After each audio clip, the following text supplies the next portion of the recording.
Welcome back, guys. So, from the previous lesson, we were able to follow 28 out of 50. So, given the profile we chose, and that's how to follow.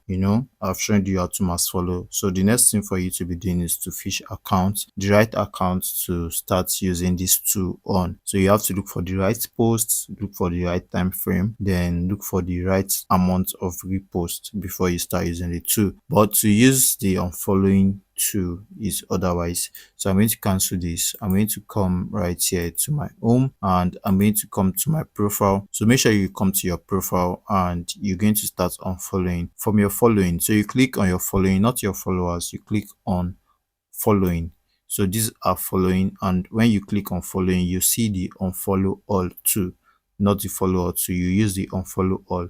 Before we're not seeing the unfollow, but right now the right way to see the unfollow is to come to your following and you'll be able to unfollow people based on your recent activities. But I told you that when you want to unfollow, you unfollow because we've set it. The way we set it was that if we are following people less than 2 days, it will unfollow them. So let's do that. Let's use the unfollow too. As you could see, we were unable to unfollow this because it has been 0.01 days we followed this account, but 2 days minimum required. So it's going to only unfollow people that don't meet the criteria, and it just unfollowed these accounts including mine because it did not meet the criteria.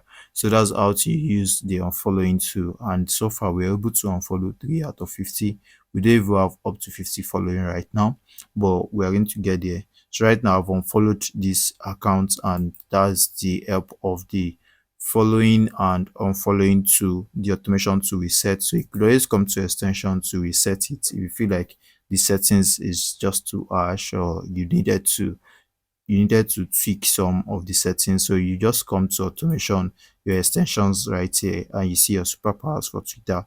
Then you click on this icon right here. You click on this icon to manage extension. So you're going to manage extension. You can remove the extension actually, and you can manage the extension. So manage the extension right here, and here you see the details. You can mass follow, you can mass unfollow, you can mass like, you can mass unlike, you can allow automatic updates if you have to. But what you want to do is to come to options. Options will allow you to set what we actually set to mass follow and mass unfollow. So basically that's what I will be using this automation to for. I'll not use it to mass like, I'll not use it to mass unlike. So I'll just be using it to mass follow and mass unfollow. Just use it to grow your Twitter profile. So basically that's how you can grow your Twitter profile with automated tools. I hope to see you in the next lesson. See you there.